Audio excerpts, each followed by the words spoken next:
ஆலோசகர் வராங்க. அதில் ஒரு ஆலோசகர் நம்ம கிட்ட வந்து இப்ப போயிருக்காரு. இன்னொரு ஆலோசகர் எல்லா கட்சியிலும் இருந்து அவர்கிட்ட போயிருக்காரு. இன்னொரு ஆலோசகர் ஏற்கனவே அவர் கூட இருந்துட்டு இருக்காரு. இந்த 3 பேரும் சேர்ந்துதான்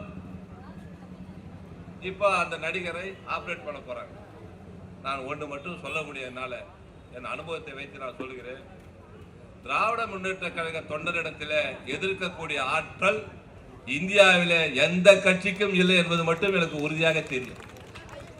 வேலை என்று வந்துவிட்டால், பணி என்று வந்துவிட்டால், திட்டமிட்டு செயலாற்ற வேண்டும் என்று வந்துவிட்டால் நமக்கு இணை இன்னொரு கட்சிக்காரர் யாருமே கிடையாது. ஆனா முதல்ல நம்ம ஆளுங்களை கொஞ்சம் உற்சாகமா நம்ம வச்சுக்கணும். நம்ம ஆளுங்களை கோபப்படாம நம்ம பார்த்துக்கணும். அப்படி பார்த்து கொண்டிருந்தால் இன்றைக்கு வருகின்ற தேர்தல் மிக சிறப்பான தேர்தலாக அமைவதற்கு, போட்டியிடுவதற்கு, குறிப்பாக நம்முடைய சட்டமன்ற உறுப்பினர் ஈகா அவர்கள் இந்த தொகுதியில செய்த பணிகளை மட்டும் இங்கே என்று சொன்னால், நம்முடைய கலைஞருக்கு பிறகு இந்த இயக்கத்தை உருவாக்கிய அண்ணா இந்த இயக்கத்தை வளர்த்தார்கள், இந்த இயக்கத்தை உருவாக்கினார்கள். இந்த இயக்கத்தை வளர்த்தவர் கலைஞர் அவர்கள், இந்த இயக்கத்தை பாதுகாத்து கொண்டிருக்கின்றவர் நம்முடைய முதலமைச்சர் அவர்கள். சாதாரணமாக வரல. கோபாலபுரத்தில் இளைஞர் திமுகன்ற ஒரு மன்றத்தை உருவாக்கி அதிலிருந்து படிப்படியாக ஒரு மாவட்ட கழக பிரதிநிதியாக, பொதுக்குழு உறுப்பினராக, கழகத்தினுடைய பொருளாளராக, கழகத்தினுடைய செயல் தலைவராக, இந்த இயக்கத்தினுடைய தலைவராக உயர்ந்தவர் தான் நம்முடைய முதலமைச்சர். அதே போன்று சட்டமன்ற உறுப்பினராக, சென்னை மாநகரத்தினுடைய மேயராக, உள்ளாட்சித்துறை அமைச்சராக, அதே போன்று துணை முதலமைச்சராக, ஆக இன்றைய தினம் முதலமைச்சராக இருக்கின்றார் சொன்னால் படிப்படியாக. மற்ற தலைவர்கள்லாம் அப்படி இல்லை, எல்லாம் வாரிசு அரசியல் யார் வேணாலும் பண்ண. அம்மையார் எடப்பாடி எப்படி வந்தாருன்னா உங்களுக்கு தெரியும். அதை பற்றி நான் விளக்கமாக சொல்ல வேண்டிய அவசியம் இல்லை. ஆனால் இந்த இயக்கத்தில் படிப்படியாக உயர்ந்து இந்த நாட்டினுடைய முதலமைச்சராக உயர்ந்தவர் நம்முடைய தமிழ்நாடு முதலமைச்சர். அவர் பல்லாண்டு காலம் வாழ வேண்டும் என்றுதான் அவருடைய பிறந்தநாள் விழாவை நாம் மிக சிறப்பாக கொண்டாடி கொண்டிருக்கின்றோம். ஆட்சி தேர்தல் முடிஞ்சது. 2021ஆம் ஆண்டு தேர்தல் முடிந்த பிறகு தேர்தலில் ஒரு வாக்குறுதி கொடுத்தோம். என்ன வாக்குறுதி என்று சொன்னால், கொரோனா 2021 கொரோனா லாக்டவுனுக்கு பிறகு தேர்தல் நடந்து எல்லாமே மாஸ்க்கு, முகக்கவசம் போட்டுட்டு தான் எல்லாரும் வெளியில் போனோம் வந்தோம். அந்த நேரத்தில் பதவி பிரமாணம் எடுத்த பிறகு முதலில் கையெழுத்து போட்டது என்ன தெரியுங்களா? அதிமுக ஆட்சியில் 4000 ரூபா கொடுக்கல. கொரோனா காலத்தில் வழங்க வேண்டிய தொகை 4000 ரூபா கொடுக்கல. ஆக தேர்தலில் கொடுத்த வாக்குறுதியை நிறைவேற்ற வேண்டும் என்று நம்முடைய நாட்டின் முதலமைச்சர் முதல் கையெழுத்து எழுத்தனமா 4000 ரூபாய்க்கு கையெழுத்து போட்டு இன்னைக்கு நியாய விலை கடையில் 4000 ரூபாய் கொடுத்த பெருமை நம்முடைய நாட்டு முதலமைச்சர் தளபதி தான் தெரியும். அதை யாரும் மறுக்கக்கூடாது. ஆக பல்வேறுபட்ட திட்டங்கள், மகளிர் உரிமை தொகை, கலைஞருடைய மகளிர் உரிமை தொகை, அது கூட பேர் பாருங்க சாதாரணமா இல்லை. அந்த மகளிரை முன்னிறுத்தி மகளிருக்கு உரிமை தொகை என்று பெயர் வைத்து இன்னைக்கு 1000 ரூபாய் வழங்குகின்ற ஒரு ஆட்சி. இன்னைக்கு இந்தியாவிலே எந்த மாநிலத்திலும் இல்லாத ஒரு மகளிர் உரிமை தொகை தமிழ்நாட்டில் முதலில் சிந்தனையோடு செய்தவர் தான் முதலமைச்சர் தளபதி அவர்கள். அது மட்டும் இல்லை, இன்னைக்கு கிடைக்காதவங்க ரொம்ப பேர் இருக்காங்க. இப்போ கணக்கு எடுத்துன்னு இருக்காங்க. மறுபடியும் யார் யாருக்கெல்லாம் மகளிர் உரிமை தொகை கிடைக்கவில்லையோ அவர்களுக்கு நிச்சயமாக இந்த ஒரு 6 மாதத்திற்குள்ளாக அவங்களுக்கு நிச்சயமாக வழங்கப்படும் என்ற நல்ல செய்தி நம்முடைய சகோதரிகளுக்கு இந்த நேரத்தில் நான் தெரிவித்துக் கொள்கின்றேன். அதற்குண்டான கணக்கெடுப்பு பணி நடந்துருக்குது. நாங்கள் சும்மா இல்லை, சொன்னால் செய்யக்கூடியவர் தான் நம்முடைய முதலமைச்சர். ஆக ஒரு அற்புதமான ஒரு திட்டத்தை நம்ம மகளிர்களுக்காக இந்த திட்டத்தை கொடுத்து ஒரு 1000 ரூபாய் செலவுக்கு வீட்டுக்காரர் எப்படி கொடுக்குறாரோ இல்லையோ அதே போன்று கட்டணமில்லா பேருந்து சிந்தனையை பாருங்க. கட்டணமில்லாத பேருந்து, அந்த கட்டணமில்லாத பேருந்து மக்கள் வெளியே கோயம்பேடுக்கு போகிறதுக்கோ, டி நகர் போகிறதுக்கோ, இல்லை வெளியில் பாரிஸ் போகணும், பீச்சுக்கு போனா கூட ஒரு மகளிர்கள் வர்ற பேருந்தில் ஏறி திரும்பி வரலாம். அவங்களுக்கு கூட ஒரு மாதத்திற்கு ஒரு 1000 ரூபாய் கணக்கிட்டால் கூட இன்னைக்கு இந்தியாவிலே எந்த மாநிலத்திலையும் மகளிர் கட்டணமில்லா பேருந்து கொடுத்ததுன்னா எந்த மாநிலமும் கிடையாது. நம்மளை பார்த்து இன்னைக்கு கர்நாடகா, மகாராஷ்டிரா இன்னைக்கு எல்லாரும் நம்மளை பார்த்து காப்பி அடிக்கிறாங்க. ஆக அப்படி ஒரு சிந்தனையாளர் நம்முடைய நாட்டினுடைய முதலமைச்சர்கள். அதே போன்று கடந்த ஆண்டு ஒரு புதிய திட்டத்தை அறிவித்தார்கள். கல்வியிலே மிகப்பெரிய புரட்சி. மிகப்பெரிய புரட்சி என்றால் கல்வியிலே இருமொழி கொள்கையை மும்மொழி கொள்கையாக ஆக்க வேண்டும் என்று மத்திய அரசு நினைக்கின்றது. ஆனால் நம்முடைய முதலமைச்சர்கள் கல்வியிலே இந்த ஆண்டு எவ்வளவு தெரியுமா? 47,000 கோடி, சுமார் 47,000 கோடி டீச்சர்களுக்கு எப்படி சம்பளம் கொடுக்குறான். டீச்சர்களுக்கெல்லாம் சம்பளம் கொடுக்கறது, மற்ற செலவுகளுக்கு எல்லாமே இன்னைக்கு 47,000 கோடியை நாம் இன்றைக்கு அளித்திருக்க ஒரு முதலமைச்சர் நம்முடைய முதலமைச்சர் அவர்கள். அது மட்டுமல்ல, புதுமை பெண் திட்டம். புதுமை பெண் திட்டம் என்பது மிகப்பெரிய திட்டம். நம்ம எல்லாம் உயர்நிலை பள்ளியில் படிக்கிறாங்க. 10ஆம் கிளாஸ்லேருந்து 11, 12ஆம் கிளாஸ் முடிச்சோன்னா கல்லூரியில் சேர்க்கணும். இனிமேல் தாய்மார்கள்லாம் வந்திருக்குங்க. இனிமேல் காலேஜில் படிக்கும்போது தான் பிள்ளைங்களை மாணவராக இருந்தாலும் மாணவியாக இருந்தாலும் இன்னைக்கு ஃபீஸ் கட்ட வேண்டிய வேலை இல்லை. என்ன காரணம்னா, இன்னைக்கு புதுமை பெண் திட்டம், அதே போன்ற தமிழ் புதல்வர் திட்டம், இந்த 2 திட்டத்தையும் இன்னைக்கு கல்வி தமிழ்நாட்டில் மேலோங்கி இருக்க வேண்டும் என்ற காரணத்திற்காக மிகப்பெரிய திட்டத்தை கொண்டு வந்தவர் நம்முடைய முதலமைச்சர் அவர்கள். அதே போன்று காலை சிற்றுண்டி திட்டம் இன்னைக்கு காமராஜரை சொல்றாங்க. என்ன மதிய உணவு திட்டத்தை கொண்டு வந்தவர் காமராஜ் என்று சொன்னார்கள். உண்மைதான். அதற்கு பிறகு நம்முடைய கலைஞர் அவர்கள் அதை இலவச முட்டையை கொடுத்து சத்துணவு கூடமாக எம்ஜிஆரும் கொடுத்தாரு, கலைஞரும் கொடுத்தாங்க, மறைந்த ஜெயலலிதா அம்மையாரும் தொடர்ந்தாங்க. ஆனால் இந்த சிந்தனை இல்லை, முட்டை கொடுக்குற சிந்தனை இல்லை.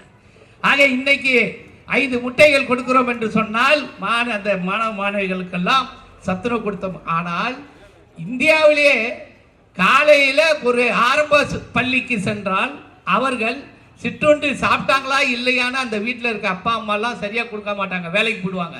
அந்த குழந்தை இளம் வயதிலேயே கல்வியை பயில வேண்டும் என்பதற்காக பசியில் படிக்காது.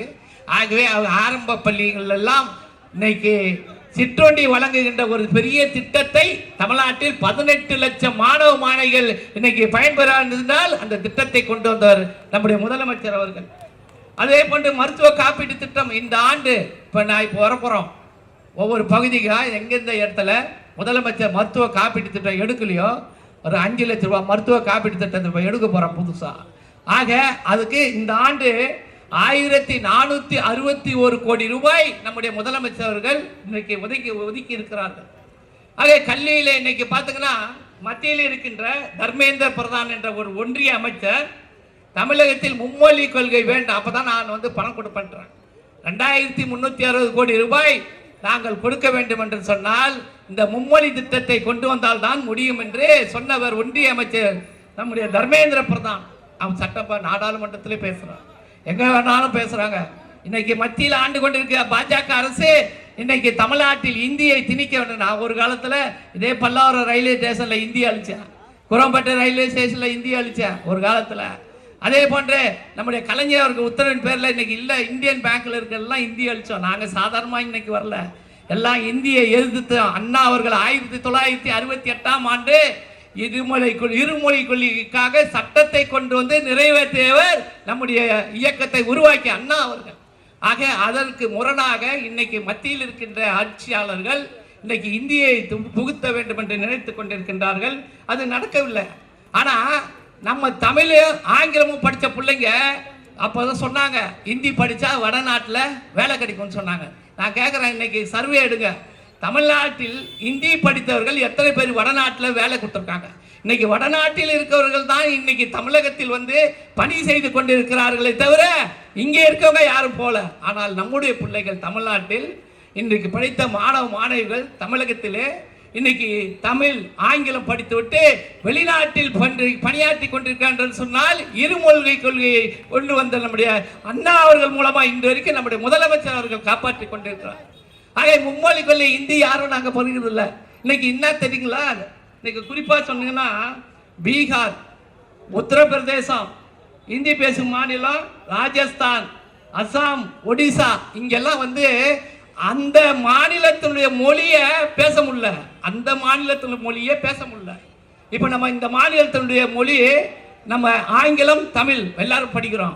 ஆனால் அந்தந்த மாநிலத்தில் இந்தி தான் 90% இன்னைக்கு பேசுகிறார்கள் என்று சொன்னால் அந்த மாநிலத்தை எந்த அளவுக்கு மத்திய அரசு போய் கொண்டு சென்றிருக்கிறது நான் தெரிவிக்க விரும்புகின்றேன். அதுபோல கல்லூரியிலே படிக்கின்ற மாணவர்களுக்கு தொழில்நுட்ப சாதனங்களை 20 லட்சம் கல்லூரி மாணவர்களுக்கு இந்த ஆண்டு 2000 கோடி ரூபாய் நம்முடைய முதலமைச்சர் அவர்கள் பட்ஜெட்டில் அறிவித்திருக்கிறார்கள்.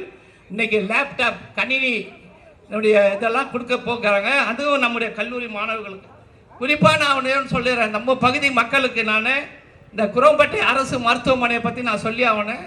1973 கலைஞர் அவர்கள் திறந்த அந்த மருத்துவமனை 2016 நீங்கள் ஓட்டு போட்டு நான் எம்எல்ஏ போனேன். அதிமுக ஆட்சியில் பல முறை பேசின சட்டசபையில். இன்னைக்கு நாம தொடர்ந்து பேசுகிறோம். ஆனால் பேசுகின்ற போது இந்த காதில் வாங்கி அந்த காதில் விட்டாங்க. ஆனால் நம்மளுடைய தமிழ்நாட்டு முதலமைச்சர்கள் மனதில் கருத்தில் கொண்டு 73 கட்டப்பட்ட அந்த கட்டிடத்துக்கு அது பக்கத்தில் நம்ம தாம்பரம் டிபி ஹாஸ்பிட்டல் பக்கத்தில் அங்கே கட்டுறதுக்கு இடம் இல்லை. ஏன்னா அதை இடிச்சிட்டு கட்டினா ஒரு நாளைக்கு 2000 புறநோயாளிகள் பாதிக்கப்படுவாங்க. அதனால தாம்பரம் பக்கத்தில் இருக்க டிபி ஹாஸ்பிட்டல் பக்கத்தில் நம்முடைய சட்டமன்ற உறுப்பினர் SR ராஜா அவர்கள் இருக்கிற அந்த பகுதியில் டிபி ஹாஸ்பிட்டல் பக்கத்தில் ரூபாய் 110 கோடியில் 6 மாடியில் 400 படுக்கை கொண்ட புதிய மருத்துவமனையை அடுத்து 2 மாதத்திற்குள்ளாக முதலமைச்சர் திறக்க இருக்கிறார் என்ற நல்ல செய்தியை இங்க பகுதி வாழ் மக்களுக்கு நான் தெரிவிக்க விரும்புகின்றேன். அது மட்டும் இல்லை, இந்த பல்லு இல்லை ஏதாவது ஆயிடுச்சுன்னா போய் பல் டாக்டர்கிட்ட பார்க்கறது, இந்த பல்லை பிடுங்குறது, பல்லை கட்டுறது, இதெல்லாம் இப்போ ஒன்றும் கவலைப்படாதுங்க. இப்போ குரோம்பேட்டை ஹாஸ்பிட்டல் பின்னாடி ரூபாய் 7 கோடியில் பல் மருத்துவமனையை இன்னும் 1 மாதத்தில் திறக்க போகிறாங்க முதலமைச்சர் அவர்கள். ஆக அந்த பல் மருத்துவமனையே குரோம்பேட்டையில் அமைக்கப்பட்டுள்ளது. ஆக பல்லாவரம் தொகுதியை பொறுத்த மட்டில் பல்வேறு திட்டங்கள். அதுபோல் நியாய விலைக்கடை, இன்னைக்கு நேற்று கூட நான் சட்டமன்றத்தில் பேசினேன். நியாய விலைக்கடைகளை இங்கேருந்து நம்ம பெயர் மாற்றமோ பெயர் திருத்தமோ அல்லது விலாச மாற்றம்னா இங்கேருந்து நேராக ஆலந்தூருக்கு போகிறோம். பம்மல் அந்த பக்கம் உள்ளவங்க தாம்பரம் போகிறாங்க. அது கூட நேற்று சொன்னேன். பல்லாவரம் தாலுக்கா அலுவலகம் தான் முதல்ல நான் அந்த இடத்த தேர்வு பண்ணி கொடுத்ததே நான். ஆக அந்த இடத்துல இன்னைக்கு தாலுக்கா அலுவலகம் பக்கத்திலேயே இன்னைக்கு அந்த இடம் காலியாக இருக்குது. அந்த இடத்துல உதவி ஆணையர் அலுவலகம் உணவுத்துறை மூலமாக அவளுக்கு அந்த அலுவலகம் வேண்டும்னு நேற்று சொல்லுங்க அமைச்சர் சொன்னார். தாம்பரம் எம்எல்ஏ இதை சொல்லியிருக்காரு, பல்லாவரம் எம்எல்ஏ சொல்லியிருக்காங்க. ஆக அந்த இடத்துல அமைவதற்கு உண்டான நடவடிக்கை எடுக்கப்படும். அது 6 மாதத்தில் கொண்டு வந்துடுவோம். இங்கே யாரும் அங்கே போக வேண்டிய அவசியம் இல்லை. அதுபோல் குடிக்க தண்ணி இன்னைக்கு திரிசூலம் பகுதியில் கல்குவாரியிலிருந்து ஒரு கிட்டத்தட்ட 3 எம்எல்டினா 30 லட்சம். இந்த பகுதி மக்களுக்கு 2 நாளைக்கு 3 நாளைக்கு ஒரு முறை தண்ணி கிடைக்கிறதுக்காக கல்குவாரியிலிருந்து சுத்திகரிக்கப்பட்ட குடிநீர் இன்னைக்கு வேலை முடிஞ்சிச்சு. இன்னும் 1 மாதத்தில் அந்த தண்ணியை நாங்கள் திறந்துடுவோம். ஆக பல்வேறு திட்டங்களை எல்லாம் நம்முடைய ஆட்சியிலே கொண்டு வந்த திட்டம் எல்லாம் இந்த நாட்டு மக்களுக்கு பணியாற்றி கொண்டிருக்கின்றோம். அது மட்டும் இல்லை, இன்னைக்கு ரோடெல்லாம் நிறைய ரோடுங்க இப்போ போட கொஞ்சம் இல்லை. ஆட்சி பொறுப்பை ஏற்ற பிறகு 2021க்கு பிறகு பல்லாவரத்தில் இருக்கின்ற சாலைகள்லாம் இப்பொழுது பராமரிக்கப்பட்டு வருகிறது. இன்னும் ஒரு 3 மாதம்தான். ஆக இருக்கின்ற எல்லா தெருவும் சாலையை போட்டுருவோம். பாதாள சாக்கடை திட்டத்துக்கு இன்னைக்கு ஒரு 5 பம்பிங் ஸ்டேஷனுக்கு இடம் பார்த்துருக்கோம். அது எங்கன்னா இப்போ ரோட்டில் போகும்போது மேன்ஹோல்லேருந்து தண்ணி வெளியில் வரும். அதை சரி பண்ணுறதுக்காக அந்த சுத்திகரிக்கப்பட்ட நிலையங்கள் அப்போ கட்டது 1998 நம்முடைய கலைஞர் அவர்கள் 36.73 கோடி பாதாள சாக்கடை கொடுக்கின்ற போது அன்னைக்கு இருக்க மக்கள் தொகை பிரகாரம் கட்டப்பட்டது. ஆக இது போதுமானது இல்லை என்ற காரணத்தினால் இப்போ இன்னொரு 5 இடத்துலையும் அச்சனாபுரம் பக்கத்தில் ஒரு 2 இடங்கள்லையும் மொத்தம் 7 இடத்துல போட போகிறோம். அதை போட்டு முடிச்சுட்டு போனோம் இந்த தண்ணி வெளியில் வர்றதெல்லாம் ஓரளவு நின்று போயிடும். அந்த பணியை நாங்கள் பார்த்து கொண்டிருக்கோம். ஆக மக்களுக்காக ஆட்சி செய்து கொண்டிருக்க நம்முடைய முதலமைச்சர் அவர்கள் அவர் பல்லாண்டு காலம் வாழ வேண்டும் என்று இந்த நேரத்திலாம் வாழ்த்தி இந்த S1 பஸ்ஸுங்கெல்லாம் நிறைய மினி பேருந்து கேட்டிருக்காங்க. மினி பேருந்தை நான் கேட்டிருக்கேன். பல்லாவரம் தொகுதியில் முதலமைச்சர்கிட்ட ஒரு கடிதம் கொடுத்துருக்கேன். என்ன கொடுத்துருக்கேன்னா, சென்னை புறநகராக தாம்பரம் பல்லாவரம் தொகுதியிலே மாநகராட்சி பகுதிகள் எல்லாம் புறநகர் பகுதிகளில் மினி பேருந்துகள் மக்கள் எதிர்பார்த்து கொண்டிருக்கிறார்கள். மினி பேருந்து வேண்டும் என்று நான் கேட்டிருக்கின்றேன். நிச்சயமாக கண்டிப்பாக மினி பேருந்துகள் வழங்குகின்ற ஒரு நிலைமை உருவாகும். அப்படி உருவாகும் பொழுது நம்முடைய பகுதி வாழ் மக்கள் மிக மகிழ்ச்சியோடு அந்த பேருந்திலே பயணம் செய்ய வேண்டும். உங்களை எல்லாம் அன்போடு கேட்டு நிகழ்ச்சி மிக சிறப்பாக ஏற்பாடு செய்த பல்லாவரம் வடக்கு பகுதியினுடைய செயலாளர் மண்டல குழு ஜோசப் அண்ணாதுரை உள்ளிட்ட அந்த பகுதியினுடைய நிர்வாகிகள் அத்தனை பேருக்கும் மனமார்ந்த நன்றியை தெரிவித்து நிறைவு செய்கிறேன். நன்றி, வணக்கம்.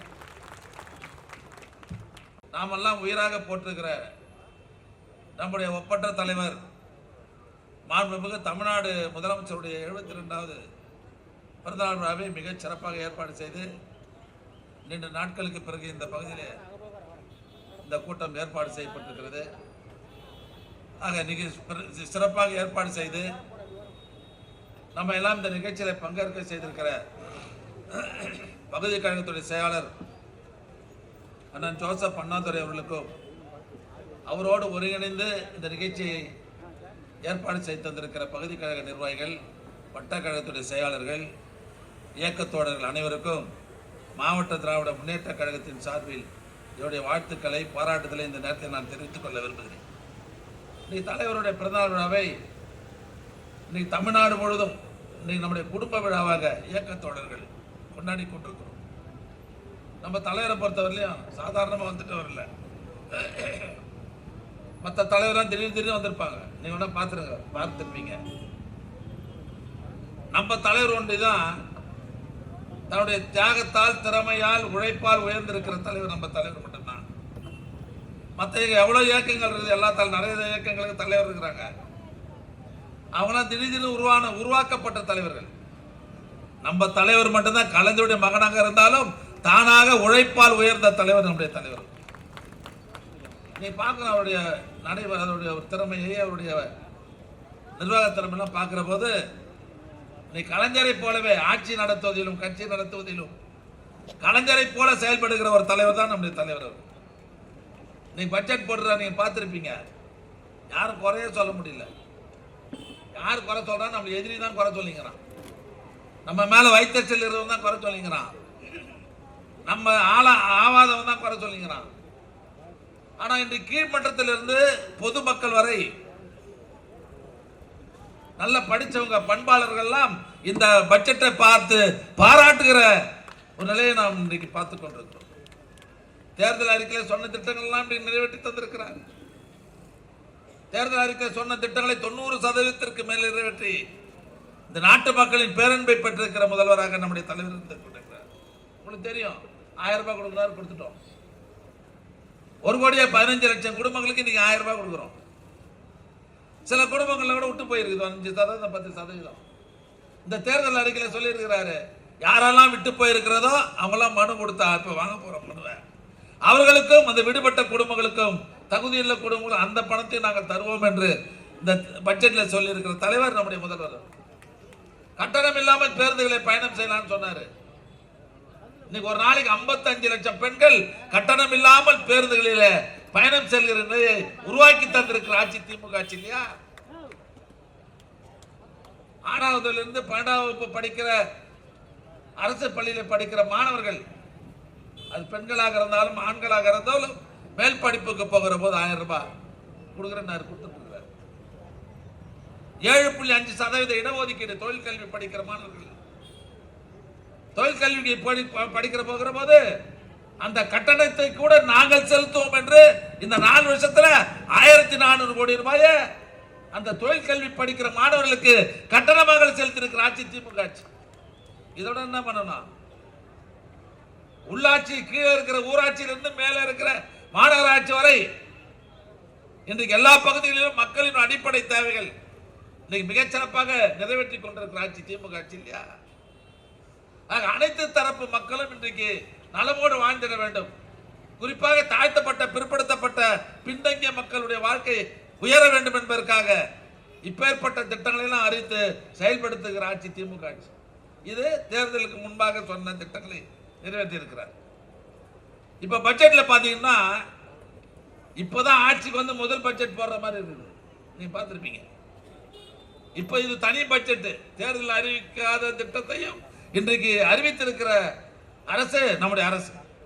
இதுல பாருங்க, கலைஞரின் கனவு இல்லம் 8 லட்சம் வீடு கிராமங்கள்ல இருக்குது. இந்த 8 லட்சம் குடிசை வீடு அப்புறப்படுத்தி 2030க்குள் கட்டடங்களாக கட்டி தருவோம் என்று வாக்குறுதி தந்து இந்த ஆண்டு மட்டும் 3500 கோடி ரூபாய் மதிப்பில் 1 லட்சம் வீடுகள் கட்டுவோம் என்று வாக்குறுதி தந்து அந்த பட்ஜெட்ல அறிவித்திருக்கிற தலைவர் நம்முடைய முதல்வர் இல்லையா? நீ வயிறு எறிகிறான். இந்த பட்ஜெட்டை பார்த்தவன முடிவு பண்ணிட்டான், இதோட நம்ம கதை க்ளோஸ்ரா. 2006 இது மேல் அவனை எடுபட முடியாதுன்னு முடிச்சாச்சு போச்சு. தலைவர் 200 தொகுதி தான் சொன்னாரு. இந்த பட்ஜெட்டை நம்ம திமுகவை பொறுத்தவரை கலைஞராக இருந்தாலும் நம்முடைய தலைவராக இருந்தாலும் சொன்னதை செய்யக்கூடிய தலைவர்கள். மற்றவங்க மாதிரி ஏமாத்திட்டு போறாங்க. இதை நடைமுறைப்படுத்த போறோம். படுத்திட்டா 234 தொகுதியிலையும் திமுக கூட்டணி தான் ஜெயிக்குமே தவிர வேற எவனுமே இருக்க போறது இல்லை. நீங்க பாருங்க, இங்க இருந்து நான் சொல்லிட்டு போறேன், தேதி கூட குறிச்சு வச்சுக்கோ. தாய்மானவர் திட்டம், பெண்கள் நிறைய பேர் வந்திருக்கிறீங்க. தந்தை தாய் 2 பேரும் இழந்த குழந்தைகள் இருக்கிறாங்கல்ல, அவங்க 18 வயசு ஆகிற வரையும் மாசம் 2000 ரூபாய் தருவார் என்று அறிவிச்சிருக்கிறார். இது மாதிரி இது வரையும் திட்டம் யாருன்னா போட்டுருக்கிறாங்களா? சாதாரண திட்டமா இது? அந்த குழந்தைக்கு 18 வயசு ஆகிற வரையும் மாசம் 2000 ரூபாய் தருவேன் என்று அறிவித்திருக்கிற முதல்வர் நம்ம தலைவர் இல்லையா?